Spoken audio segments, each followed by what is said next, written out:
I was welcome back to CUD by 24/7। बहुत ही important video में आप सभी लोग का स्वागत है। ऑलरेडी हमने एक चैप्टर का वन शॉट कंप्लीट कर लिया है एंड आई होप सो कि सभी ने वो वन शॉट पूरी तरीके से फिनिश कर दिया है और अब बारी है एक ऐसे चैप्टर को करने की जिसकी वेटेज बोथ बोथ और सीयूडी पर्सपेक्टिव से काफी ज्यादा है। शुरू करते हैं बच्चों। आई होप सो आप लोग तैयार हो गए इसको कंप्लीट करने के लिए।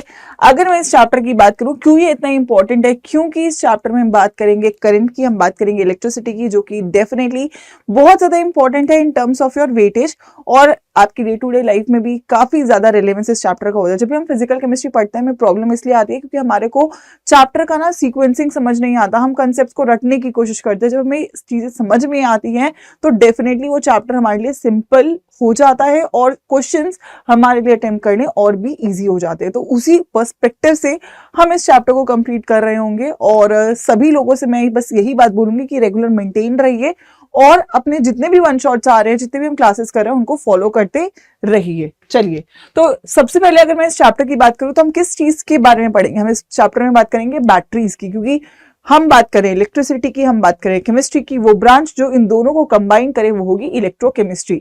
तो ये दोनों चीजें कहाँ पे यूज हो रही हैं, कहाँ पे हो रही है, वो एक बैटरी, एक सिंपल एग्जांपल रहेगा बैटरी। बैटरी कोई भी हो सकती है, आपकी फोन की बैटरी, घड़ी की बैटरी, गाड़ी की बैटरी, आपके इन्वर्टर की बैटरी, सो कोई भी बैटरी यहाँ पे ले सकते हैं, जिसके बारे में हम इस चैप्टर में पढ़ रहे होंगे। क्योंकि बैटरी में होता है रिएक्शन। अब रिएक्शन दो टाइप का हो सकता है, स्पॉन्टेनियस होगा या नॉन स्पॉन्टेनियस होगा। स्पॉन्टेनियस रिएक्शन जो खुद ब खुद हो, नॉन स्पॉन्टेनियस जो खुद ब खुद ना हो। तो स्पॉन्टेनियस रिएक्शन जो खुद ब खुद हो रहा है वो एनर्जी प्रोड्यूस कर रहे हैं, तो वो इलेक्ट्रिकल एनर्जी प्रोड्यूस करेंगे। एक सेल ये हो सकता है, एक सेल हो सकता है जो नॉन स्पॉन्टेनियस रिएक्शन के साथ है, उसे स्पॉन्टेनियस बनाना पड़ेगा, एनर्जी देनी पड़ेगी और फिर वो आपको एक रिएक्शन देगा। तो दोनों ही कैटेगरी की जो सेल्स हैं वो आप इस चैप्टर में पढ़ते हो, right? So it is the study of production of electricity from the energy release during a spontaneous reaction. Spontaneous reaction से जो एनर्जी रिलीज हो रही है वो, और दूसरा तरीका हो सकता है that is the transformation of a non spontaneous reaction to a spontaneous reaction. तो इन दोनों कैटेगरी में बच्चों हमारे पास दो टाइप की सेल बनेंगी, जिसमें हम क्या कर रहे हैं, इंटर कन्वर्जन ऑफ एनर्जी कर रहे हैं। हम केमिकल को या तो इलेक्ट्रिकल में या इलेक्ट्रिकल को केमिकल में कन्वर्ट कर रहे होते हैं। जब हम केमिकल को इलेक्ट्रिकल एनर्जी में कन्वर्ट करते हैं तो वो हो जाता है आपका इलेक्ट्रोकेमिकल सेल, और जब हम इलेक्ट्रिकल को केमिकल में कन्वर्ट करते हैं तो वो आपका क्या हो जाता है, that is your electrolytic cell. ठीक है, तो सबसे पहले शुरू करते हैं पहले सेक्शन को, that is your electrochemical cell. ठीक है, क्या होता है इलेक्ट्रोकेमिकल सेल में? सिंपल सी बात है, एक स्पॉन्टेनियस रिएक्शन है। स्पॉन्टेनियस रिएक्शन क्या कर रहा है, उसके पास एक खुद की एनर्जी है, केमिकल एनर्जी है, और वो कन्वर्ट कर रहा है उसको इलेक्ट्रिकल एनर्जी में। तो यहाँ पे हम प्रोड्यूस कर रहे हैं क्या, इलेक्ट्रिकल एनर्जी। इसका एग्जाम्पल क्या होगा, एक गैल्वेनिक सेल। इसके लिए आपको एक याद रखना है क्या, एक mnemonic, and that is carp. That is cathode पर मैम क्या होता है, रिडक्शन। ठीक है, और कैथोड क्या होता है, पॉजिटिव। तो अगर वही मैं एनोड के बारे में पूछूं तो एनोड पे होता है ऑक्सीडेशन और एनोड होगा नेगेटिव। ठीक है, तो आपको कार्प याद करना है इलेक्ट्रोकेमिकल सेल पे कि कैथोड में क्या होगा, कैथोड का कौन सा पोलैरिटी निकल कर आएगा। ठीक है, तो example Daniel cell, galvanic cell हमने बोला, तो डेनियल सेल बनता है जिंक और कॉपर से। ये एक पर्टिकुलर रिएक्शन है जो एक डेनियल सेल में हो रहा है। जो भी आपकी इलेक्ट्रोकेमिकल सेल है उसमें दो रिएक्शंस हो रहे हैं, या तो ऑक्सीडेशन होगा बच्चों या तो रिडक्शन होगा। आपको पता है oxidation is loss of electron, reduction is gain of electrons. Electrons को गेन करोगे तो ऑक्सीडेशन स्टेट डिक्रीज होता है, और अगर आप लूज कर रहे हो तो आपका ऑक्सीडेशन स्टेट इंक्रीज होता है। तो अगर मैं यहाँ पे देखूं, जिंक से जिंक 2+ ऑक्सीडेशन हो रहा है, आपको दिख रहा है 0 से 2 ऑक्सीडेशन स्टेट, और कॉपर 2+ से कॉपर इज रिडक्शन हो रहा है। ठीक है, ऑक्सीडेशन कहाँ पे होता है आप लोगों को पता है, दैट इज एनोड पे होता है मैम, और रिडक्शन कहाँ पे होता है मैम, कैथोड पे होता है। तो कैथोड यहाँ पे इस सेल के लिए क्या है, कॉपर है, और जिंक यहाँ पे क्या है, एनोड है। इस तरीके से आपको आइडेंटिफिकेशन करना आना चाहिए। तो दो सेल हुई मेरे पास, मतलब यहाँ पर भी मेरे पास दो हाफ सेल है, एक हो रहा है एनोड, एक कैथोड। एक रिएक्शन एनोड पे हो रहा है, एक कैथोड पे हो रहा है। एनोड पे ऑक्सीडेशन, कैथोड पे रिडक्शन, दोनों को जोड़ देंगे तो एक रीडॉक्स रिएक्शन बनेगा, और ये फुल सेल इक्वेशन का रिएक्शन रहेगा। तो यहाँ पर रिडक्शन जो होता है वो कॉपर इलेक्ट्रोड पे होता है, वे भी हमने देखा। ऑक्सीडेशन कहाँ पे हो रहा है, जिंक पे हो रहा है। दोनों क्या है, इंडिविजुअल हाफ सेल्स। दोनों को जब जोड़ दोगे तो क्या बन जाएगी, फुल सेल। ठीक है, एक एनोड एक कैथोड, दोनों को जोड़ दोगे तो फुल सेल। ठीक है, आइए तो जैसे कि हमने बोला कि एक डब्बा इलेक्ट्रोकेमिकल सेल दो कंपार्टमेंट्स में बनता है। तो एक कंपार्टमेंट जिंक का इलेक्ट्रोड है, एक कंपार्टमेंट कॉपर का है, दोनों को आपने सर्किट में जोड़ दिया तो ये पूरी की पूरी सेल निकल कर आ जाएगी। ठीक है, सो रिडक्शन हाफ सेल, मैंने जैसे बोला रिडक्शन किसका हो रहा है, कॉपर का। देखो कॉपर ने 2 इलेक्ट्रॉन को गेन करा, gain of electron is your reduction. Zinc ने क्या किया, 2 इलेक्ट्रॉन को रिलीज करा, जिंक का हुआ ऑक्सीडेशन। तो ये हाफ सेल के रिएक्शन है। और अगर मैं बात करूं फुल सेल का रिएक्शन क्या होगा, तो फुल सेल का रिएक्शन क्या हो जाएगा अगर हम बात करें तो दैट इज 2 इलेक्ट्रॉन्स दोनों में सेम है तो कैंसिल आउट हो जाएगा। तो जो इक्वेशन वहां पे थी copper 2 plus plus zinc is giving you zinc 2 plus plus copper, this is your full cell equation. ये क्या हो जाएगी, मेरी फुल सेल इक्वेशन निकल कर आ जाएगी।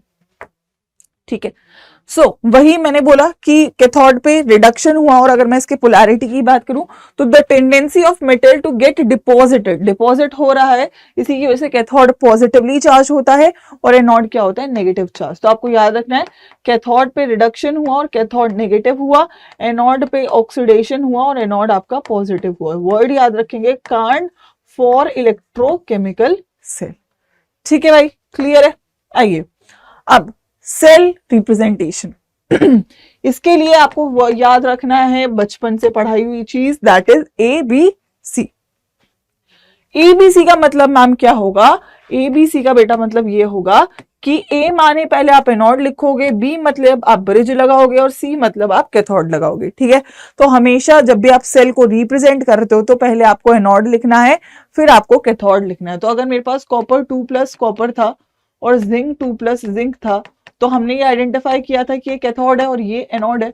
तो मैं सेल को रिप्रेजेंट कैसे करती, पहले एनोड लिखती, एनोड पे ऑक्सीडेशन हुआ जिंक से जिंक 2 प्लस में, मैंने बीच में ब्रिज लगाया, कॉपर पे रिडक्शन हुआ कॉपर 2 प्लस से कॉपर में। तो ABC के फॉर्मेट में हमें लिखना होता है। मेटल इलेक्ट्रोलाइट, देखो मेटल इलेक्ट्रोलाइट, इलेक्ट्रोलाइट मेटल, हमेशा जब भी आपको ये देगा तो आपको समझ में आ जाना चाहिए कौन सा कैथोड है कौन सा एनोड है। रिएक्शन दिया तो भी समझ में आ गया कौन सा कैथोड है कौन सा एनोड है। तो आइडेंटिफिकेशन या तो सेल इक्वेशन से भी आप कर लोगे और सेल रिप्रेजेंटेशन से भी कर लोगे। जो पहले लिखा है वो आपका एनोड है, जब आप सेल देख रहे हो रिएक्शन देख रहे हो तो वहां पे जो रिड्यूस हो रहा है वो कैथोड है और जो ऑक्सीडाइज हो रहा है वो आपका एनोड है। ठीक है, क्लियर है, राइट है। जैसे कि देखो यहाँ पे दे ही रखा है, दोनों चीजें आनी चाहिए आपको। ठीक है, जिंक से zinc 2 plus oxidation, copper 2 plus से कॉपर रिडक्शन। अगर ये देता तो इक्वेशन क्या बनता, जिंक से जिंक 2 प्लस, मैम मेरा ये एक रिएक्शन ये हो जाएगा, कॉपर 2 प्लस ने 2 इलेक्ट्रॉन को कंज्यूम करके कॉपर बनाया। दोनों इक्वेशन को जब आप ऐड कर दोगे तो यही इक्वेशन आपकी निकल कर आ जाएगी। तो आपको सेल रिप्रेजेंटेशन और सेल इक्वेशन दोनों ही बनानी आनी चाहिए। ठीक है भाई, क्लियर है। आइए अगली चीज जो आती है इलेक्ट्रोकेमिकल सेल में, that is the standard reduction potential का calculation which is E naught of cell. ठीक है, what is E naught of cell, पहली बात तो फॉर्मूला देख लो। हम इसको although E naught right minus E naught left करते हैं, लेकिन वो थोड़ा सा कंफ्यूजिंग हो सकता है आपके लिए। हम राइट पे हमेशा क्या है एक ही चीज लेंगे, लेफ्ट पे क्या हम एक ही चीज लिखेंगे जो हम सेल रिप्रेजेंट कर रहे हैं। तो मैं आप लोगों को यहाँ पे बोलूंगी कि आप याद रखोगे that is E naught of cell is equal to E naught of cathode minus E naught of anode, जहां पे आप दोनों के रिडक्शन पोटेंशियल ले रहे हो। फॉर एग्जाम्पल आपको ई नॉट ऑफ कॉपर 2 प्लस से कॉपर दिया हुआ है 0.34 volt and E naught of zinc 2 plus से जिंक दिया हुआ है माइनस 0.76 वोल्ट।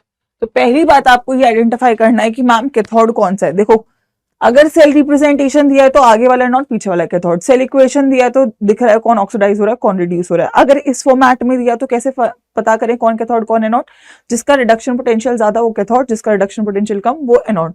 ज्यादा किसका है, कॉपर और जिंक में आपको दिख रहा है कॉपर का ज्यादा है, तो कॉपर क्या बनाएगा हमेशा कैथोड, और अगर मैं जिंक की बात करूं तो वो क्या बनाएगा एनोड। आपको क्या करना है, कॉपर माइनस जिंक कर देंगे तो क्या हो जाएगा 0.34 minus of minus 0.76 that is 0.34 plus 0.76 यानी कि 1.1 कितना हो जाएगा 1.1 वोल्ट के बराबर। ठीक है, तो आपको हमेशा ये अच्छा दिया क्या है, रिडक्शन पोटेंशियल दिख रहा है ना 2 प्लस से 0 में जा रहा है।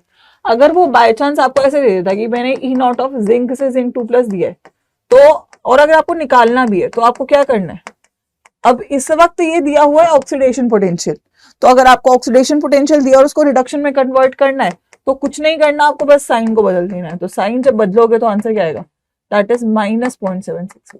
तो कुछ कुछ केस में वो तुमको ऑक्सीडेशन पोटेंशियल भी दे सकता है। अगर उसने तुमको ऑक्सीडेशन पोटेंशियल दिया है, हमेशा जब भी आपको ई नॉट सेल का कैलकुलेशन करना है, first find out the reduction potential, find the reduction potential of both the metals, ठीक है, कंपेयर, ठीक है। थर्ड स्टेप, जिसका हाई रिडक्शन पोटेंशियल है वो हमेशा कैथोड बनाएगा और जिसका लो रिडक्शन पोटेंशियल है वो हमेशा एनोड बनाएगा। और जब आपको ई नॉट सेल का कैलकुलेशन करना है तो आपको कुछ नहीं करना, दोनों को आप उठा लिया, E naught of cathode minus E naught of anode कर दिया। Just follow the step to calculate E naught of the cell, ठीक है।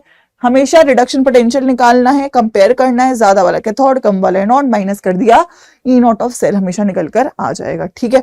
ई नॉट ऑफ सेल हमेशा एक सेल का पॉजिटिव होना चाहिए, क्योंकि अगर ये पॉजिटिव नहीं है तो आपका सेल फंक्शन नहीं करेगा। It should always be a positive value. I hope so यहां तक बच्चों आप लोगों को सारी बातें क्लियर है। एक चीज और मुझे बीच में बतानी है, जितने भी बच्चे यहाँ पे हमारे साथ जुड़े हुए हैं और दे वांट कि मैम हम एक और डेप्थ में तैयारी करें, जैसे अभी तो वन शॉट है लेकिन हम पार्ट वाइज हर एक टॉपिक को क्लियर करना चाहते हैं, डाउट्स भी लेना चाहते हैं। मतलब ये होता है कि आपको फिर और कुछ नहीं पढ़ना, कोई ट्यूशन व्यूशन की भी आप लोग को बच्चों जरूरत नहीं है। अगर आप एक ही प्लेटफॉर्म पे सीयूईटी और क्लास 12 दोनों का प्रिपरेशन करना चाहते हैं तो आई वुड सजेस्ट कि आपके जो बैचेस हैं वो चालू हो चुके हैं, आप उनको ज्वाइन कर सकते हैं और आपका जो फ्रेश बैच है वो भी लॉन्च हो चुका है। तो मैं एक बार बस आप लोग को बताना चाहूंगी कि जो हमारे बैचेस हैं उनको आपको कैसे चेकआउट करना है, बिकॉज डेफिनेटली देखो you need to take a decision for yourself and I think batches में डेफिनेटली पढ़ाई और भी बेटर होती है। तो हम यूजी पीजी सेक्शन में आप जाएंगे, सीयूटी यूजी में साइंस में फॉर एग्जाम्पल आप जा रहे हैं, ठीक है। तो यहाँ पे हमारा एम्बिशन बैच है जो कि क्लास 11 वो क्लास 12 और सीयूटी का है, और उन्नति बैच हमारा ड्रॉपर्स वाला बैच है, right. CUD Mahapack is a best option क्योंकि महापैक में आपके सारे बैचेस मिल जाते हैं, ठीक है। और अगर मैं यहाँ पे बात करूं तो आप लोग आई वुड सजेस्ट कि आप महापैक में जाइए, क्योंकि देखो बहुत प्राइस डिफरेंस नहीं आता डिस्काउंट के बाद। लेकिन करेंटली हम बात करें एम्बिशन बैच की, तो एम्बिशन बैच पे आप जब जाएंगे तो आप इसका प्राइस डिस्काउंट कर सकते हैं वाईफाई 13 कोड के साथ, तो दैट वुड बी 9959, ठीक है। That is the batch price. तो ये आई वुड सजेस्ट आप देख सकते हो। और अगर आप केवल क्लास 12 का बैच देखना चाहता है कोई बच्चा तो यूजी इससे थोड़ा साइड में जाना, स्कूल के 12 में जाना और यहाँ बोर्ड क्लासेस में जाइएगा। तो ये संकल्प बैच है, ये केवल क्लास 12 का है, ठीक है। It is not for CUET, ठीक है। तो अगर केवल क्लास 12 का बैच आप देखना चाहते हो तो दिस इज वन बैच, इस पे भी वही कोड लगेगा, तो 4882 का बैच है ये आपका, ठीक है। तो मैं ना एक बार आपको रफली बता देती हूँ कि आपके पास 3 ऑप्शन है, ठीक है। फर्स्ट ऑप्शन इज महापैक, उसमें सब कुछ आता है, जैसे अभी जो बैच चल रहा है वो भी है, आगे बैचेस आएंगे, क्रैश कोर्सेज आएंगे, वो भी रहेगा। दूसरा हमारा एक एम्बिशन बैच है, एक नया बैच अभी अभी लॉन्च हुआ है, एक वो वाला बैच है, this is for class 12 and CUET, and then you have the Sankalp batch which is just for class 12, ठीक है। तो आप इनमें से कोई भी बैच को चेकआउट कर सकते हो।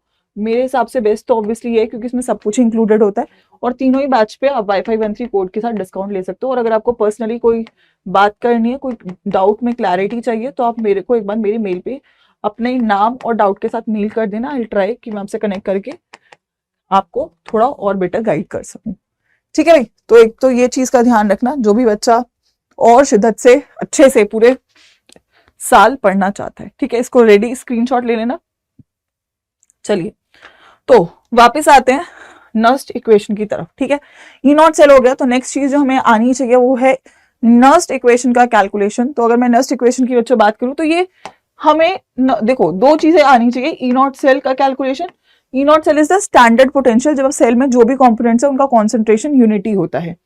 And then you have E cell which is cell EMF which is the potential difference जब आप सेल में कोई करंट पास नहीं करो। तो ई सेल हम निकालते हैं नर्स्ट इक्वेशन से और ई नॉट सेल हम कैथोड माइनस एनोड के रिडक्शन से निकाल देते हैं। तो वो आता है नर्स्ट इक्वेशन। नर्स्ट इक्वेशन क्या कहता है, E equals to E naught minus R T by N F L N product upon reactant की कॉन्सेंट्रेशन। अब ये एल एन में ही है तो आप इसे लॉग में कन्वर्ट कर सकते हो, 2.303 R T by N F log product upon reactant, ठीक है।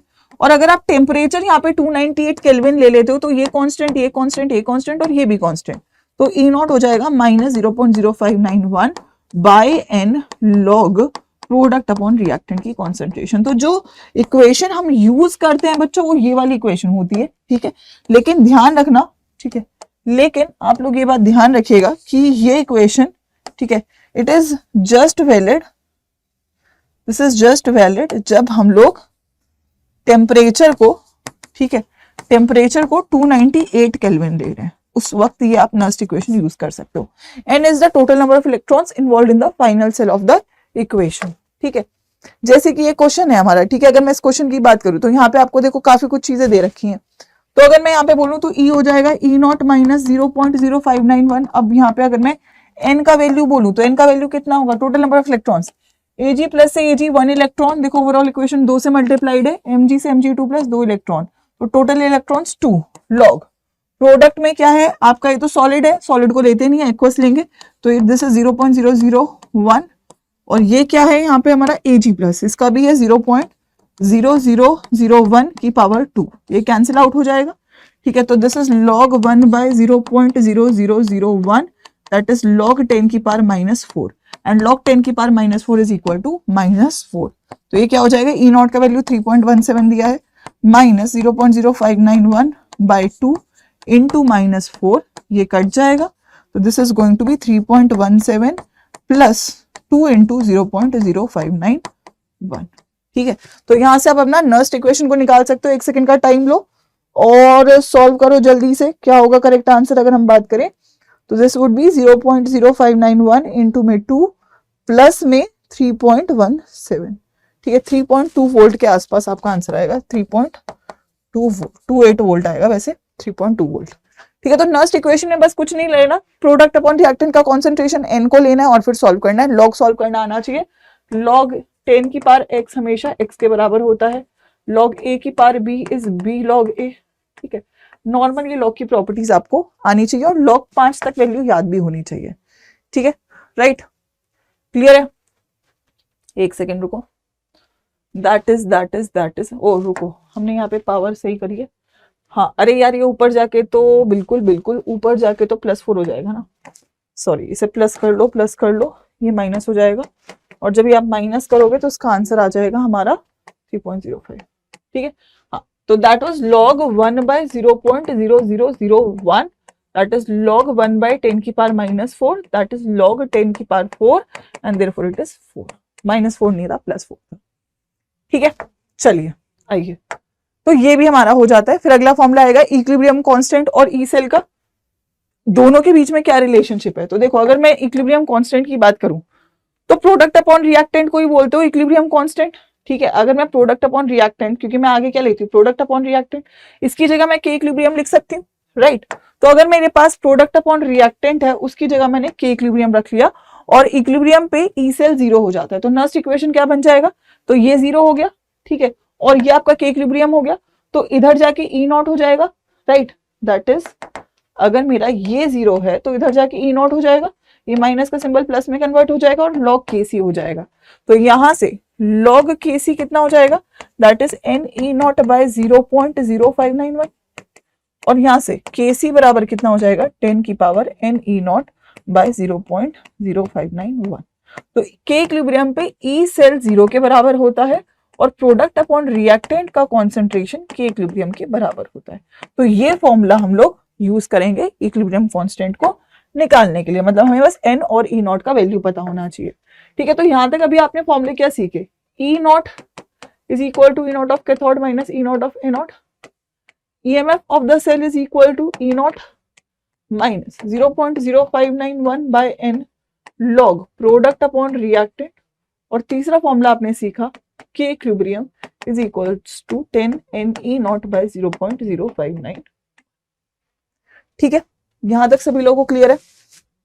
आइए फोर्थ फॉर्मूले की तरफ बढ़ते हैं, last formula of electrochemical cell that is gives free energy के साथ इसका क्या फॉर्मूला या रिलेशनशिप निकल के आएगा। ठीक है, तो गिव्स फ्री एनर्जी बेसिकली बताता है डेल्टा जी और डेल्टा जी नॉट, दो काम बताता है। तो पहली बात बताता है एक सेल ने कितना काम किया, ठीक है, ये बताता है, और दूसरा बताता है सेल स्पॉन्टेनियस है, सेल का रिएक्शन या नहीं। तो इसका एक ही फॉर्मूला हमारा निकल के आता है that is delta G naught is equal to minus N F E naught. ठीक है, जहां पर हमारे को ये समझ में आ चुका है कि मेरे पास n is the number of electrons, जैसे कि यहाँ कॉपर 2 प्लस से कॉपर 2 इलेक्ट्रॉन का चेंज है तो 2 हो गया, लेकिन अगर ये पूरी इक्वेशन 2 से मल्टीप्लाई हो गई तो अब 2 प्लस से 2 मल्टीप्लाइड बाय 2, तो टोटल इलेक्ट्रॉन कितने हो गए 4, तो एफ की n की जगह 4 आएगा। ठीक है, दो बातें आपको यहाँ पे ध्यान रखनी है। पहली बात, delta G is always negative for a spontaneous reaction, इसीलिए E naught of cell is always positive for a spontaneous reaction. अगर आपको एक रिएक्शन स्पॉन्टेनियस रखना है तो गिब्स फ्री एनर्जी नेगेटिव होता है, सभी लोगों को पता है, और जो ई नॉट सेल है उसका कैलकुलेशन हमेशा क्या होता है, ऑलवेज पॉजिटिव होता है, कैथोड माइनस एनोड जो आप करते हो, क्योंकि देखो फॉर्मूला भी यहाँ पे होता है ना, delta G is equals to minus N F E naught. अगर आप इसको पॉजिटिव रखोगे तभी तो ये नेगेटिव आएगा, अगर आपने इसको नेगेटिव कर दिया तो आगे माइनस का साइन है तो नेगेटिव नेगेटिव पॉजिटिव हो जाएगा, और पॉजिटिव क्या होता है, नॉन स्पॉन्टेनियस होता है। ठीक है, क्लियर है, राइट है। चलो आइए, सेकेंड टॉपिक आता है हमारा कंडक्टेंस को लेकर। इलेक्ट्रोकेमिकल सेल से क्वेश्चन आएगा, जो आएगा ई नॉट सेल का कैलकुलेशन। ठीक है, ई नॉट सेल का कैलकुलेशन का एक क्वेश्चन आ सकता है, एक क्वेश्चन आया तो नस्ट इक्वेशन का आ सकता है, वैसे आता है नहीं जनरली क्योंकि लेंदी कैलकुलेशन होता है उसका हल्का सा। एंड देन आपका जो क्वेश्चन बनता है वो कंडक्टेंस से थ्योरेटिकल क्वेश्चन बनता है, और साथ ही में जो आपका है that is your electrolytic cell से मेनली क्वेश्चन बनता है। बोर्ड्स में आपको ऑल दो नस्ट इक्वेशन से क्वेश्चन देखने को मिल जाता है। ठीक है, कंडक्टेंस आप क्लास 10th में भी पढ़ते आ रहे हो, राइट। कंडक्टेंस इज से पहले हमें 4 टर्म्स पढ़नी है, रेजिस्टेंस पढ़ा है आपने, specific conductance, conductance, specific resistance, ये 4 टर्म्स है जो हमें आनी चाहिए, डेफिनेशन, फॉर्मूला और एसआई यूनिट। ठीक है, तो एक एक करके देखते हैं। सबसे पहले अगर मैं बात करूं रेजिस्टेंस की, तो everybody knows what is resistance, किसी भी चीज में रुकावट, द डिफिकल्टी, एक मीडियम जो डिफिकल्टी ऑफर कर रहा है फ्लो ऑफ करंट को रोकने के लिए, उसको रेजिस्टेंस बोलते हैं। डायरेक्टली प्रोपोर्शनल होती है length of the wire and inversely proportional होता है क्रॉस सेक्शन एरिया के। तो आर बराबर यहाँ पे कांस्टेंट आता है रो एल बाय ए। ठीक है, this is the formula for resistance, जहां पे रो इज योर रेजिस्टिविटी या फिर इसको स्पेसिफिक रेजिस्टेंस भी बोलते हैं, और रेजिस्टेंस की एसआई यूनिट क्या होती है, ओम। ठीक है, रेजिस्टेंस की एसआई यूनिट क्या हो जाती है, ओम। ठीक है, यहीं से रेजिस्टिविटी आ जाती है, तो अगर आर बराबर रो एल बाय ए है तो रो क्या हो जाएगा, आर ए बाय एल। ठीक है, तो रो बेसिकली क्या है, जब वायर का एरिया 1 मीटर स्क्वायर है और लेंथ 1 मीटर है तो जो रेजिस्टेंस है वही रेजिस्टिविटी है। अगर ये दोनों 1 हो जाएगा तो दोनों बराबर हो जाएंगे ना, right. So specific resistance is the resistance when it's wire is 1 metre long and area is 1 metre square. ठीक है, तो रो बराबर आर हो जाता है। ठीक है, तो यहाँ पे अच्छा, इसी को रेजिस्टेंस, रेजिस्टिविटी और स्पेसिफिक रेजिस्टेंस बोलते हैं, दोनों एक ही बात होती है। अगर मैं इसकी ऐसा यूनिट निकालूं तो this is ohm metre square by metre, तो कट जाता है तो यूनिट आता है ओम मीटर या फिर ओम सेंटीमीटर। ठीक है, आइए अगला है कंडक्टेंस। अब रेजिस्टेंस का उल्टा है कंडक्टेंस, रेजिस्टेंस इज रुकावट, कंडक्टेंस इज द फ्लो। ठीक है, और ऑब्वियसली अगर ये उल्टा है अगर ये, तो हमने रेसिप्रोकल ले लिया तो इट इज 1 बाय आर के बराबर, 1 बाय आर के बराबर यानी कि 1 by rho A by L के बराबर, और 1 बाय रो को हम एक कांस्टेंट बोलते हैं के, विच इज कंडक्टिविटी या फिर कापा भी इसको हम बोल देते हैं। तो जी का फॉर्मूला आता है के ए बाय एल। ठीक है, क्या आ जाता है, जी का के ए बाय एल। जी क्योंकि रेजिस्टेंस का उल्टा है तो ये हो जाता है 1 बाय ओम, तो इसकी ऐसा यूनिट ओम इनवर्स, या फिर आप इसकी पर्सनल यूनिट साइमंस भी इसको दे सकते हैं। ठीक है, दोनों इसकी यूनिट होंगी। एंड देन यहां से आती है कंडक्टिविटी, हमारा मेन टॉपिक, जो कि के हमने डिफाइन करा। तो अगर हमने बोला कि G इक्वल्स टू के ए बाय एल है तो के क्या हो जाएगा, जी एल बाय ए के बराबर। ठीक है, इसकी SI unit siemens metre by metre square, तो ये कट जाएगा यानी कि सीमेन मीटर इनवर्स या फिर सीमेन सेंटीमीटर इनवर्स, या सीमेन को आप ओम इनवर्स भी लिख सकते हो, तो ohm inverse metre inverse, ohm inverse centimetre inverse. ठीक है, ये आप इसके लिए बोल सकते हैं। ठीक है, तो यहां से आपको 4 फॉर्मूले मिले, आर बराबर rho L by A, rho बराबर R A by L, G बराबर 1 by rho A by L that is K A by L, and के बराबर जी एल बाय ए। ठीक है, चारों टर्म्स क्लियर है, रेजिस्टेंस, रेजिस्टिविटी, कंडक्टेंस, कंडक्टिविटी। ठीक है, एसआई यूनिट की अगर मैं बात कर दूं चारों की, तो this is ohm, this is ohm metre, this is siemens, this is siemens metre inverse. ठीक है, 4 ऐसा यूनिट। अब एक कांस्टेंट और डिफाइन कर लेते हैं, G star, which is cell constant, जिसका वैल्यू होता है L by A. This is a cell constant, और सेल कांस्टेंट का वैल्यू फिक्स होता है पर्टिकुलर सेल के लिए, बदलता नहीं है। ठीक है, तो जहां भी एल बाय ए है तो मैं उसको जी स्टार बोल सकती हूँ, रो बाय जी स्टार।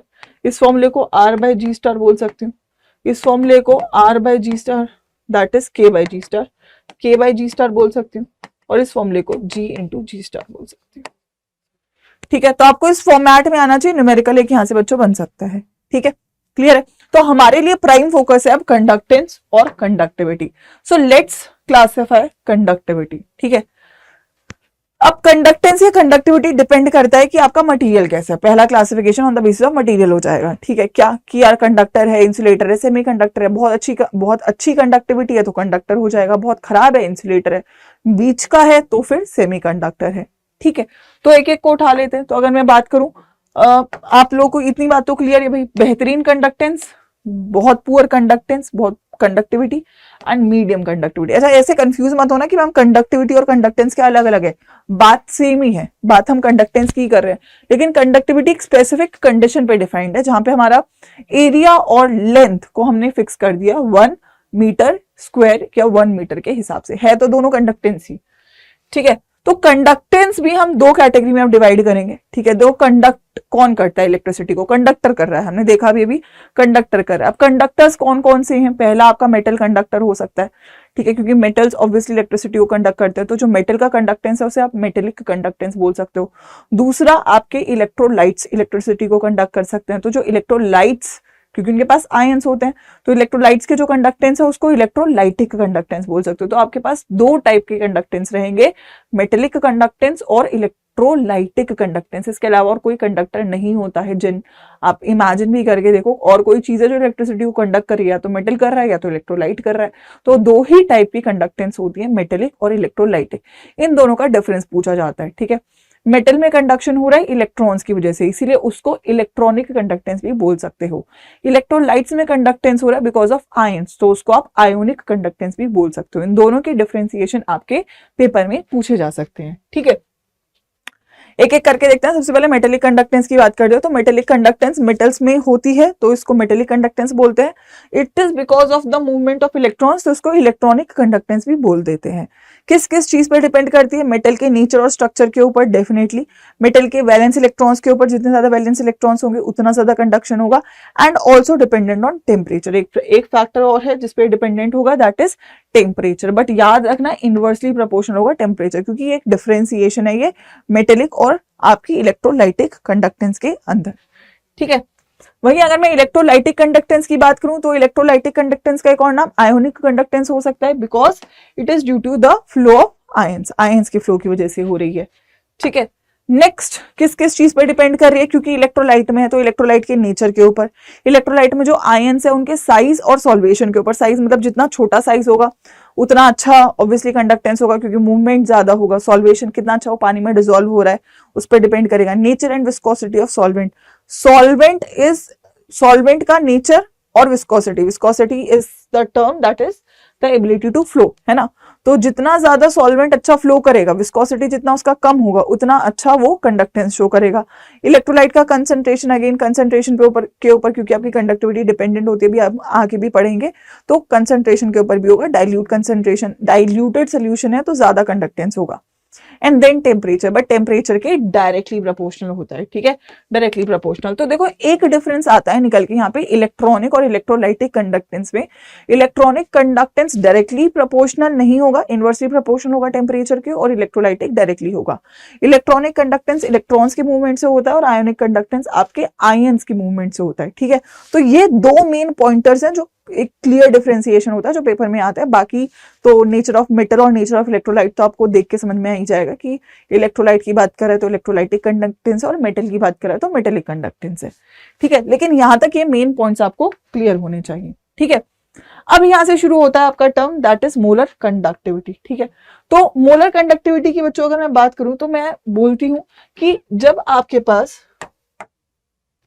एक इलेक्ट्रोलाइट है जिसमें 1 मोल ऑफ इलेक्ट्रोलाइट मैंने डाला, 1 मोल ऑफ इलेक्ट्रोलाइट, तो मोलैरिटी क्या हो जाएगी यहां पे अगर मैं बात करूं। ठीक है, molarity is number of moles by volume of solution in litre. तो ये यहाँ पे 1 मोल है तो volume of solution in litre. ठीक है, अगर मैं वॉल्यूम ml में ले रही हूँ तो 1000 बाय वॉल्यूम इन ml, तो यहाँ से वॉल्यूम कितनी निकल के आती है ml में, दैट इज 1000 बाय ml। ठीक है, अच्छा कंडक्टेंस के बारे में आपने क्या बोला था, K क्या था, G इंटू जी स्टार। ठीक है, तो यानी कि G इंटू एल बाय ए, और अगर एक वायर का 1 सेंटीमीटर लेंथ है और एरिया 1 सेंटीमीटर स्क्वायर है तो उसका वॉल्यूम क्या हो जाएगा, L इंटू ए के बराबर, that is 1 centimetre into 1 centimetre square, that is 1 centimetre cube, और ये 1 ml के बराबर। तो क्या मैं ये बोल सकती हूँ कि अगर मेरी वॉल्यूम 1 ml है तो मेरी कंडक्टेंस कंडक्टिविटी के बराबर है, बोला जा सकता है। तो अगर वॉल्यूम 1 ml है तो कंडक्टेंस K के बराबर है, और अगर वॉल्यूम बेटा आपका 1000 बाय K ml है तो कंडक्टेंस किसके बराबर होगा, K into 1000 by M K, sorry K into 1000 by M K. और यही तो मैंने बोला मोलर कंडक्टिविटी है, लैम्डा एम क्या है, K into 1000 by, that is the formula. ठीक है, एक बार और सुनना। ठीक है, क्या मैंने पहले बोला, molar conductivity is the conductance जब मेरे पास एक मोल ऑफ इलेक्ट्रोलाइट है। तो एक मोल ऑफ इलेक्ट्रोलाइट है तो मोलारिटी क्या हो गया, N बाय वी, एम तो N तो 1 हो गया, तो V L में ही रहा। वॉल्यूम को अगर ml में करा तो ऊपर 1000 से मल्टीप्लाई किया, 1000 बाय V, तो वॉल्यूम ml में कितना है, 1000 बाय m के बराबर। एक ml सोल्यूशन की कंडक्टेंस को ही K बोलते हैं, तो 1000 बाय m ml के सोल्यूशन के कंडक्टेंस को क्या बोलेंगे, यूनिटरी मेथड से मल्टीप्लाई करेंगे K इंटू 1000 बाय m, और वही तो मोलर कंडक्टिविटी होती है। तो ये फॉर्मूला आपको निकल के आता है किसका, मोलर कंडक्टिविटी का।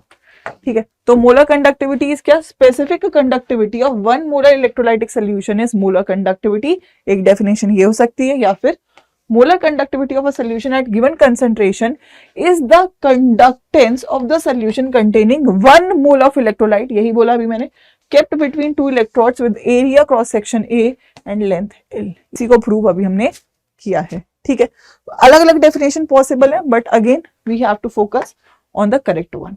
ठीक है, अब फॉर्मूला भी यहाँ पे इन्होंने सॉल्व करके भी दिया, और यहाँ से इन्होंने एसआई यूनिट को भी डिराइव करा कि लैम्डा एम की जो एसआई यूनिट होती है वो होती है siemens centimetre square mole inverse.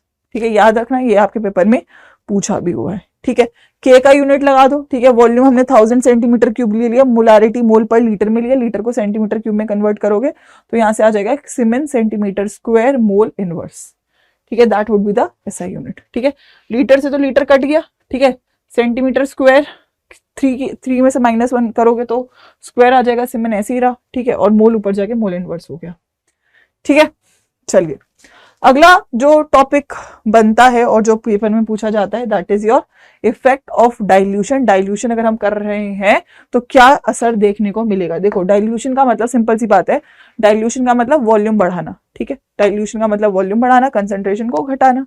जब भी वॉल्यूम बढ़ेगी तो एरिया बढ़ेगा, एरिया बढ़ेगा तो आयंस की मूवमेंट बढ़ेगी, और कंडक्टेंस को इंक्रीज करती हैं दो फैक्टर्स। पहला, आयंस की जितनी मूवमेंट होगी उतना ज्यादा कंडक्टेंस बढ़ेगा। दूसरा, आयंस की जितनी मात्रा बढ़ेगी उतना भी ज्यादा कंडक्टेंस होगा। तो दो पैरामीटर से आप कंडक्टेंस या कंडक्टिविटी या किसी भी चीज को इंक्रीज कर सकते हो। तो अगर मैं यहाँ पे पहले फैक्टर की बात करूं डाइल्यूशन के लिए, तो कंडक्टेंस, कंडक्टेंस क्या डाइल्यूशन के साथ बढ़ता है, तो इसका आंसर होगा डाइल्यूशन के साथ कंडक्टेंस बढ़ता है। क्यों बढ़ता है, क्योंकि यार ऑटोमेटिकली आपकी वॉल्यूम बढ़ेगी, और वॉल्यूम बढ़ेगी तो मोबिलिटी ऑफ आयंस बढ़ेगी, और मोबिलिटी ऑफ आयंस बढ़ेगी तो कंडक्टेंस बढ़ेगा। ठीक है, तो कंडक्टेंस बढ़ेगा। कंडक्टिविटी डिपेंड करता है किस पे, number of ions per unit volume पे। ठीक है, तो अगर आप वॉल्यूम, पहली बात तो देखो दिख रहा है, अगर आप ये बढ़ाओगे तो ये ऑटोमेटिकली घटेगा, इनवर्सली प्रोपोर्शनल है। ठीक है, अदरवाइज आप देख सकते हो कि अगर आपने 2 लीटर में पहले आपके पास 2 आयंस थे, अब आपने वॉल्यूम को क्या किया, फॉर एग्जांपल, या चलो मैंने बोला कि मेरे पास पहले 1 लीटर में 2 आयंस थे, अब मैंने वॉल्यूम को बढ़ाया, 2 लीटर किया, आयंस उतने ही है, तो यहाँ पे 1 लीटर में 2 आयंस है, अब यहाँ पे 1 लीटर में 1 आयन, तो number of ions per unit volume decrease कर रहे हैं। इसीलिए डाइल्यूशन के साथ आपका के कंडक्टिविटी डिक्रीज करता है। ठीक है, ध्यान रखना, कंडक्टिविटी डिक्रीज करता है।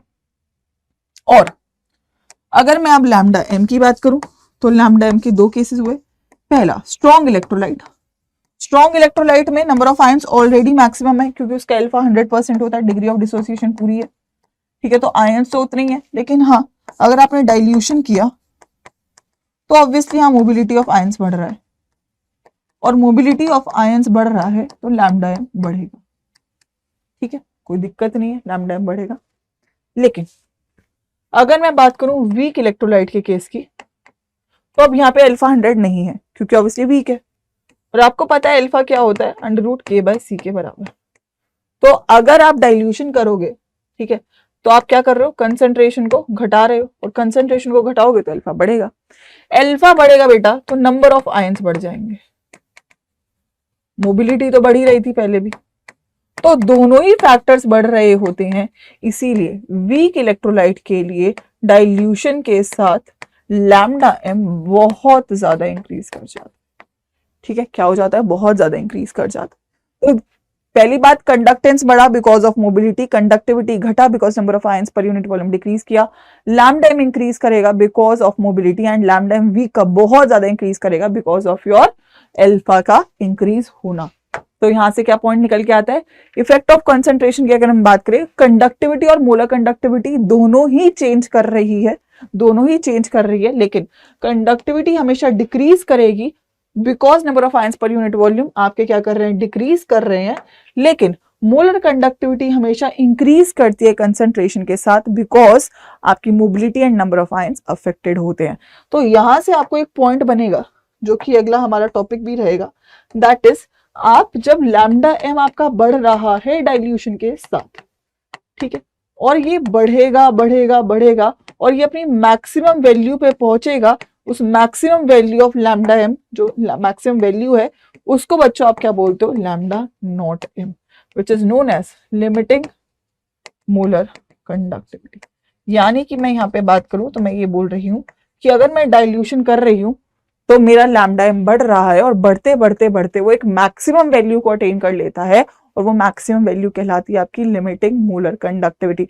डाइल्यूशन जब बहुत ज्यादा हो जाएगा, इनफाइनाइट डाइल्यूशन हो जाएगा, जीरो कॉन्सेंट्रेशन हो जाएगा, उस पॉइंट पे जो मोलर कंडक्टिविटी होगी उसी को क्या बोला जाता है, limiting molar conductivity, right. So when the concentration of an electrolyte approaches zero, the molar conductivity is known as limiting molar conductivity, and obviously it depends upon the strength of electrolyte. Paper में सवाल आएगा कि इसको कैसे निकाल सकते हैं, तो स्ट्रॉन्ग के लिए कैसे निकालें और वीक के लिए कैसे निकालें। तो सबसे पहले स्ट्रॉन्ग के लिए मैं बात करूं तो अगर आप बेटा ग्राफ बनाओगे लैम्डा m वर्सेस कॉन्सेंट्रेशन का, तो कॉन्सेंट्रेशन घटी, लैम्डा m बढ़ा बढ़ा बढ़ा बढ़ा बढ़ा बढ़ा बढ़ा, और अगर आप इसको आगे तक लेके जाओगे तो यहाँ पे कॉन्सेंट्रेशन जीरो हो चुकी है, यानी कि इनफाइनाइट डाइल्यूशन हो चुका है, अब इससे ज्यादा तो ये बढ़ नहीं सकता है, तो ये क्या हो जाएगा, मैक्सिमम वैल्यू, और मैक्सिमम वैल्यू होता है लैम्डा नॉट m। तो अगर आप इसे ग्राफिकली शो करो c प्लस एम एक्स से, y एक्सिस पे आपने लैम्डा m डाला, x एक्सिस पे कंसंट्रेशन डाला, c is the intercept, lambda naught m हो गया, और स्लोप बेटा नेगेटिव है तो -a कांस्टेंट आपने रख लिया। तो यहाँ पे ग्राफ जब बनाते हो तो उसके इंटरसेप्ट से आप निकाल सकते हो लैम्डा नॉट m का value, but just for strong electrolyte. Strong के लिए आप ये कर सकते हो, लेकिन अगर मेरे पास एक वीक इलेक्ट्रोलाइट है, स्ट्रॉन्ग के लिए इक्वेशन बन जाएगा, डेबे-हकल आपका इक्वेशन कहलाता है, ठीक है, bye plotting a graph between lambda m and concentration. यहां पर आपको इंटरसेप्ट लैम्डा नॉट m का वैल्यू देगा, स्लोप एक कांस्टेंट है a माइनस a, जो डिपेंड करता है आपके नेचर ऑफ इलेक्ट्रोलाइट के ऊपर और सॉल्वेंट और टेम्परेचर के ऊपर, ठीक है। वही जब हम वीक इलेक्ट्रोलाइट की बात करते हैं तो देखो कंसंट्रेशन के साथ ये बढ़ रहा है बढ़ रहा है बढ़ रहा है, जैसे वहां भी बढ़ रहा था, लेकिन एक पॉइंट पे ना ये बहुत ज्यादा इंक्रीज कर जाता है, ठीक है। तो आपको स्ट्रेट लाइन की जगह कर्व मिल गया, क्यों बढ़ गया, क्योंकि यहाँ पे नंबर ऑफ आयंस बढ़ गए होंगे आपके। तो यहां पर आप ग्राफ से लैम्डा नॉट m, क्योंकि ये टच ही नहीं कर रहा है यहाँ पे, तो आप लैम्डा नॉट m यहां से निकाल ही नहीं सकते हो। तो वीक इलेक्ट्रोलाइट के लिए मैम लैम्डा नॉट m कहां से निकाले, तो वीक इलेक्ट्रोलाइट के लिए बच्चों अगर आपको लैम्डा नॉट m को निकालना है तो आप क्या करोगे, आप यूज करोगे एक लॉ का, ठीक है। आप किसका यूज करोगे, एक लॉ का, which is known as Kohlrausch law. क्या कहलाती है, कोहलरैश लॉ। क्या कहती है बच्चों कोहलरैश लॉ, कोहलरैश लॉ कहती है कि limiting molar conductivity for any electrolyte is equal to the sum of the molar conductivity of the cations और एनायंस, ठीक है। अब ये जो लॉ है ना, आप ये स्ट्रॉन्ग इलेक्ट्रोलाइट के लिए भी लगाते हो, वीक के लिए भी लगाते हो, ऑल्दो इसका एप्लीकेशन वीक में ही है, क्योंकि स्ट्रॉन्ग तो मैं ग्राफ से भी निकाल सकती हूँ, वीक में ग्राफ से नहीं निकाल सकती, तो वीक के लिए हम इसे यूज कर रहे हैं, लेकिन लगाई जा सकती है स्ट्रॉन्ग और वीक दोनों के लिए, ठीक है। जैसे NaCl का लैम्डा नॉट m निकालना है तो Na प्लस का लैम्डा नॉट और Cl का लैम्डा नॉट दोनों को ऐड कर दोगे तो आपको NaCl का लैम्डा नॉट मिल जाएगा, ठीक है। क्लियर है, राइट है। चलो तो फॉर एग्जाम्पल, तो ये यहाँ पे लॉ आ जाती है, ठीक है। आई थिंक सो सभी इसके ना हम क्वेश्चंस जो है वो प्रैक्टिस करेंगे लाइव सेशन में, ठीक है। एक बार हम थ्योरी यहाँ पे पूरी रैप अप कर लें ताकि जब हम क्वेश्चंस करें तो क्वेश्चंस में हमें दिक्कत ना आए, ठीक है। तो that is your basically Kohlrausch law, ठीक है। तो कॉलरैश लॉ का एप्लीकेशन अगेन मैंने बताया, वीक इलेक्ट्रोलाइट के लैम्डा नॉट एम को निकालने के लिए, जैसे कि लैम्डा नॉट आपको CH3COOH का निकालना है, तो it is equal to lambda naught of CH3COO negative plus lambda naught of H positive, है ना। तो आपके पास जितने भी इलेक्ट्रोलाइट है उसके आयंस में तोड़ दो। For example lambda naught of K2SO4 पूछा है, तो K के कितना आयन है, 2, तो 2 lambda naught of K positive plus lambda naught of SO4 2 negative, ठीक है। तो आप यहां से निकाल सकते हैं, ठीक है। अच्छा, एक एक्स्ट्रा रिलेशनशिप याद रखना, ऑल्दो एनसीईआरटी ने नहीं दिया है बट हमें याद रखना है, that is degree of dissociation, ठीक है, which is equal to lambda M versus lambda naught M. Molar conductivity by limiting molar conductivity is giving you the value of degree of dissociation, and one more formula, that is dissociation constant, that is equal to C alpha square upon 1 minus alpha। तो C यहाँ पे क्या हो गया, concentration, और alpha यहाँ पे क्या है हमारा, अगेन डिग्री ऑफ डिसोसिएशन, ठीक है। तो एक क्वेश्चन बेटा इस सेक्शन से तो बनता है, चाहे वो आपसे कंडक्टेंस का न्यूमेरिकल पूछ ले, या फिर वो आपसे मोलर कंडक्टिविटी पूछ ले, या आपसे कॉलरैश लॉ पूछ ले, इनमें से कुछ भी एक चीज आपसे पूछी जा सकती है, ठीक है। The last part of the chapter is the electrolytic cell. Electrolytic cell में है एक नॉन स्पॉन्टेनियस रिएक्शन, ठीक है। इलेक्ट्रोलाइटिक सेल में एक नॉन स्पॉन्टेनियस रिएक्शन, जैसे इलेक्ट्रोकेमिकल सेल में स्पॉन्टेनियस था, इसमें एक नॉन स्पॉन्टेनियस रिएक्शन होता है, ठीक है। तो अगर नॉन स्पॉन्टेनियस है तो इसको आप देते हो इलेक्ट्रिकल एनर्जी, ये रिएक्शन स्पॉन्टेनियस बनता है और यहाँ से आपको केमिकल एनर्जी देता है। तो इसमें कन्वर्जन किस में हो रहा है, इलेक्ट्रिकल से केमिकल एनर्जी में कन्वर्जन हो रहा है, ठीक है। तो काफी जगह इसको यूज किया जाता है। इसके लिए अगर आपको याद रखना है तो वर्ड याद रखेंगे कार्न, ठीक है। जैसे वहां पे कार्प याद किया था तो यहाँ पे यूज करेंगे कार्न, ठीक है। तो कार्न से आपको समझना है क्या, कि कैथोड पे रिडक्शन ही होता है इसमें भी, ठीक है, लेकिन वो होता है नेगेटिव टर्मिनल। एनोड पे इसमें भी क्या होता है, ऑक्सीडेशन, लेकिन वो हो गया है पॉजिटिव टर्मिनल। और जब आप इलेक्ट्रोलाइसिस करते हो तो आपके पास क्या है, कैटायंस और एनायंस, इलेक्ट्रोलाइट है ना। तो मेरे को याद रखना है C फॉर कैथोड और C फॉर कैटायन। कैटायन जाएंगे कैथोड पे, ऑटोमेटिकली पॉजिटिव नेगेटिव अट्रैक्ट करता है, और पॉजिटिव की तरफ जाएंगे anions, that is negative positive, ठीक है। तो याद कैसे रखेंगे, A C, इलेक्ट्रोलाइटिक सेल, ठीक है।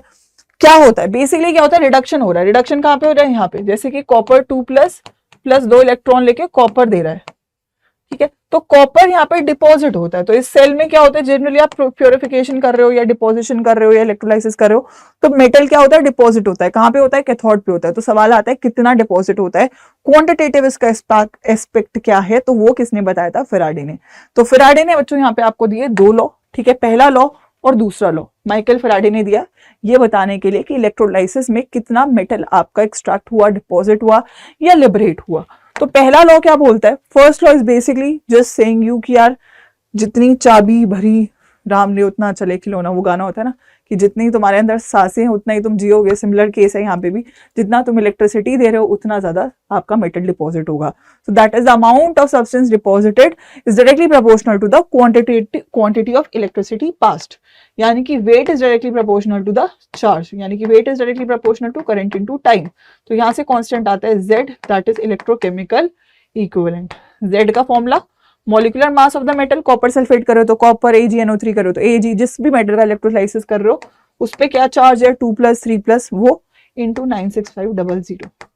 तो यहाँ से वेट बराबर किसके आएगा, molecular mass into current into time upon में n इंटू 96500। तो that is the first law of Faraday. क्या बता रहा है, वेट बता रहा है, ठीक है। मॉलिक्यूलर मास कैसा यूनिट पता है, करंट का एम्पियर होगा, टाइम का सेकंड होगा, एन फैक्टर निकाल लेंगे, वेट ग्राम में आएगा। तो first law is basically nothing but it is just telling you कि आपके एक सेल में कब तक रिएक्शन होगा, ठीक है, कब तक होगा, जितना आप उसे चार्ज दोगे। चार्ज कैसा यूनिट, कूलम होता है, ठीक है। अगर कोई आपसे बोले Z का ऐसा यूनिट क्या है, तो W/Q, that is gram bye coulomb, ठीक है। या फिर आप इसको एम्पियर इंटू सेकेंड भी बोल सकते हैं, ठीक है भाई, क्लियर है। तो that is your first law of electrolysis. ठीक है, फॉर्मूला याद होना चाहिए, क्वेश्चंस तो हम लाइव में करेंगे, लेकिन एटलीस्ट आपके पास वन शॉट के बाद थ्योरी कंप्लीट होनी चाहिए और आपके पास सारे जो क्वेश्चंस, सारे जो फॉर्मूले हैं वो एक साथ इकट्ठे होने चाहिए।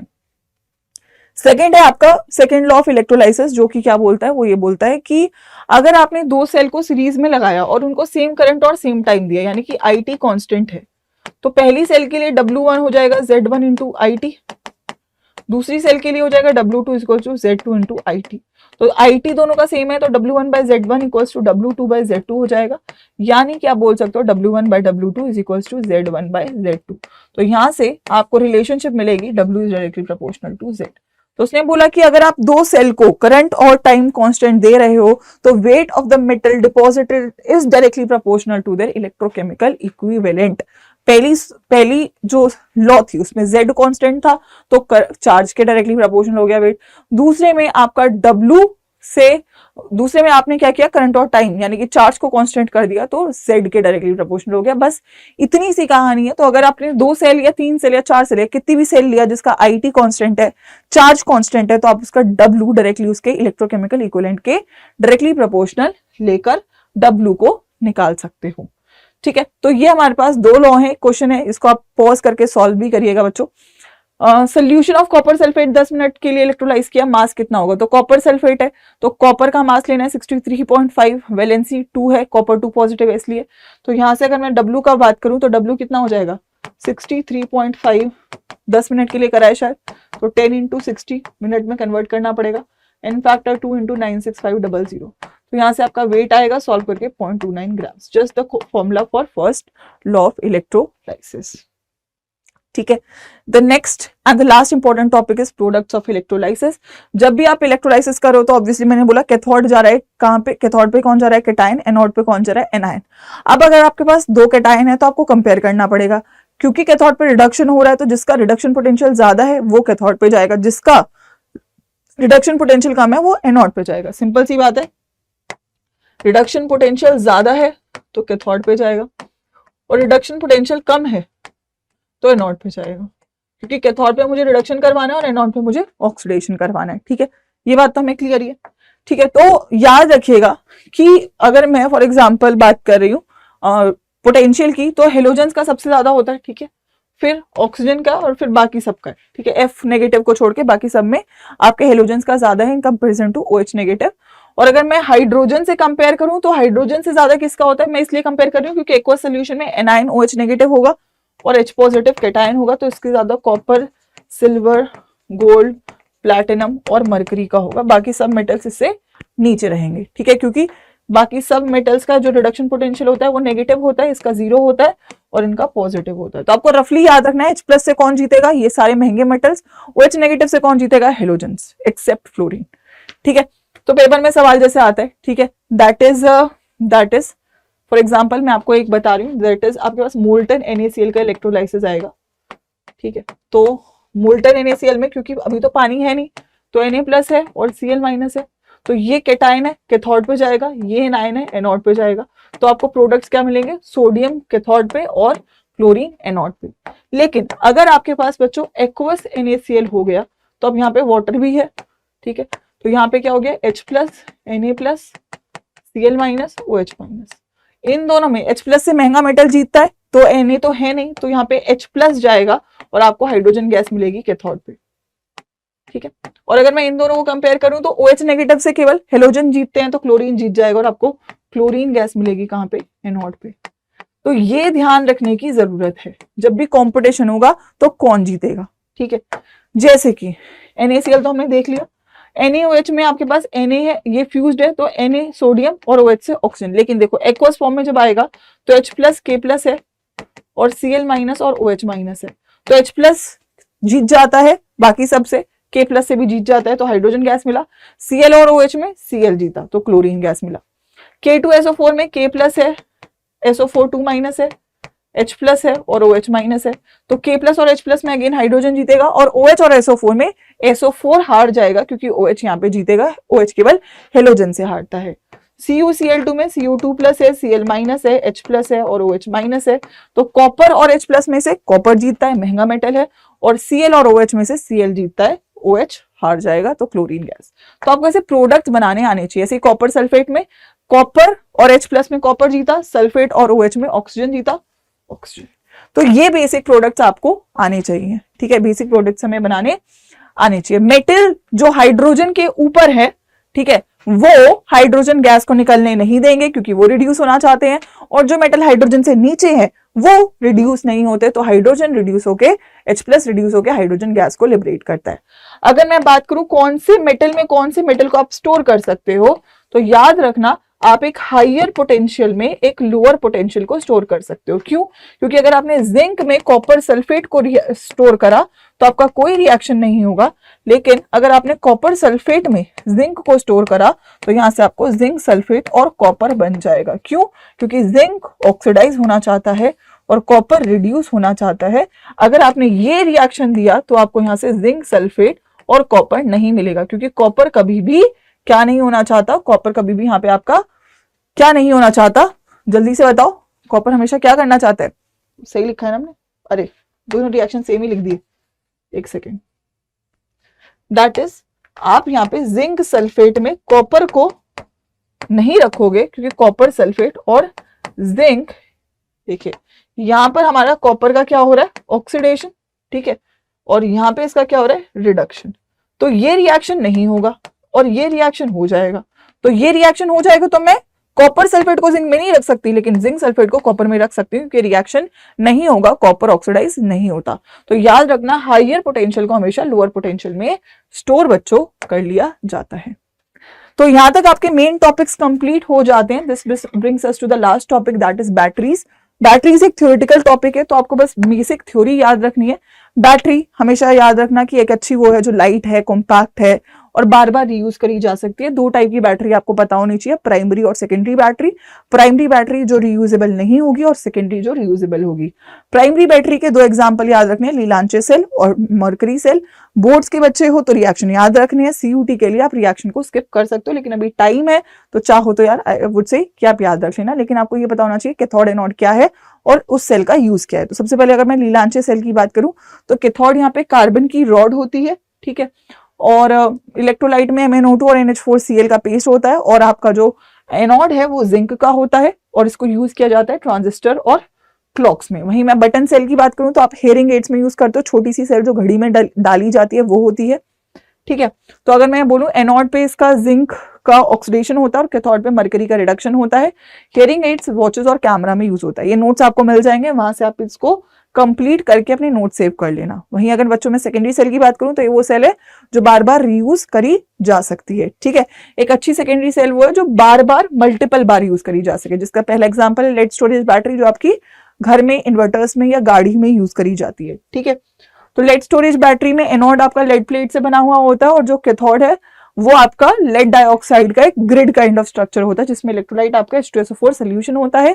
इस सेल की बात याद रखना कि जब ये यूज करते हैं तो वाटर को यूज करते हैं। आपने देखा होगा इन्वर्टर में आप पानी डालते हो बार बार, तो वाटर को यूज किया जाता है और H2SO4 एसिड रिलीज होता है। तो जहां पे भी बैटरी रखी होती है वहां का फर्श थोड़ा खराब हो जाता है, right. So that is one thing.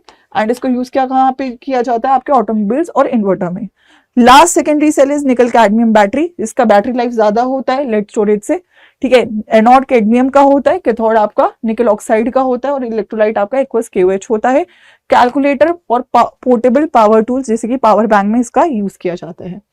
तो ये थ्योरी आपको बस पता होनी चाहिए। एंड लास्टली फ्यूल सेल एक इंपॉर्टेंट टॉपिक है, क्योंकि ये इकोनॉमिकल भी है, सस्टेनेबल भी है, तो ये एक इलेक्ट्रोकेमिकल सेल ही है, लेकिन इसकी एनर्जी जो होती है वो कंबशन ऑफ फ्यूल्स को करके आती है। जैसे हाइड्रोजन, मीथेन, मिथेनॉल को आप बर्स्ट करते हो तो वहां से आप इसकी एनर्जी को ड्राइव करते हो। तो इसका रिएक्शन में क्या होता है? आप इस रिएक्शन में वाटर को प्रोड्यूस करते हो, right. H2 + O2 is giving you water. तो इसका इस्तेमाल कहाँ पे किया गया था? अपोलो स्पेस प्रोग्राम में वाटर को बनाने के लिए इसका यूज किया गया था। अगर आपका बोर्ड का एग्जाम है तो आपको पूरा रिएक्शन याद करना पड़ेगा। मैं CUT के लिए सजेस्ट करूंगी फ्यूल सेल को करके जाना, पेपर में पूछा जा सकता है, ठीक है। And the last topic is corrosion. Corrosion is जब एक कोई भी मेटल आपका डिग्रेड हो रहा हो तो आप उसको कोरोजन बोलेंगे, ठीक है। तीन तरीके से हम जनरली मेटल का पढ़ते हैं, आयरन का, सिल्वर का और कॉपर का। आयरन का ऑक्साइड होता है, रस्टिंग, सिल्वर ब्लैक कलर का हो जाता है और जो आपका कॉपर है वो ग्रीन कलर का हो जाता है, ठीक है। कोरोजन को प्रिवेंट कैसे करते हैं, एक क्वेश्चन यहाँ से बन जाता है। तो अगर आपके पास कोरोजन कोई भी मेटल है, आप उसकी लेयर को एक किसी ऐसे पेंट या केमिकल से कोट कर दो कि वो एनवायरनमेंट की कॉन्टैक्ट में ना आए, तो आप उसको बचा सकते हो। या फिर एक ऐसे मेटल को भी उसके ऊपर डाल सकते हो जो कि इनर्ट हो, जैसे कि गैल्वेनाइजेशन में आप जिंक की एक कोटिंग कर देते हो मेटल को प्रोटेक्ट करने के लिए। तो एक क्वेश्चन यहाँ से बन सकता है, ठीक है। तो इसी के साथ मेजोरिटी हमने कंप्लीट कर लिया। इसके लिए मोस्ट इंपॉर्टेंट बेटा कंडक्टेंस का सेक्शन रहेगा, और दूसरा आपका फैराडे की लॉज रहेंगी, क्वेश्चन बनेगा, और तीसरा आपका प्रोडक्ट ऑफ इलेक्ट्रोलाइसिस, ठीक है। सीयूटी के पर्सपेक्टिव से ये इंपॉर्टेंट है, लेकिन अगर मैं बोर्ड्स की बात करूं तो कोरोजन से भी क्वेश्चन बन सकता है, फ्यूल सेल से भी बन सकता है, ठीक है, और बैटरी से भी बन सकता है, तो और नर्स्ट इक्वेशन बन सकता है। तो ये बोर्ड के लिए वाला टॉपिक अगेन इंपॉर्टेंट हो जाएगा, अदरवाइज सीयूटी के लिए ऊपर के 3 टॉपिक ज्यादा इंपॉर्टेंट है। क्वेश्चंस हम इसके लाइव में डिस्कस कर रहे होंगे, सो आई वुड सजेस्ट कि आप लोग इसका वन शॉट कंप्लीट कर लेना, नोट्स कंप्लीट कर लेना और एनसीईआरटी रीड कर लेना, पिछला चैप्टर भी रिवाइज कर लेना, and then we will meet in live. और अगर आप ज्वाइन करना चाहते हो बैचेस को, तो आप ज्वाइन कर सकते हो या तो महापैक या करंट बैच जो आपका अड्डा 247 ऐप पे आपको मिल जाएगा। दिस इज माई कोड, जब भी आप इनरोल करो इसको यूज जरूर करिए ना, और कोई डाउट हो तो मुझे मेल कर सकते हो। मैं बस चाहूंगी कि वीडियो के एंड में कमेंट सेक्शन में जरूर येलो हार्ट्स डाल के जाना अगर आपको वीडियो समझ में आया, चैप्टर क्लियर हो गया और आपके दिमाग में कंसेप्ट बैठ गया, ठीक है भाई। मिलते हैं अगली वीडियो में, तब तक के लिए अपना ध्यान रखिए, पढ़ाई करते रहिए, good luck, all the best. मिलते हैं नेक्स्ट वीडियो में।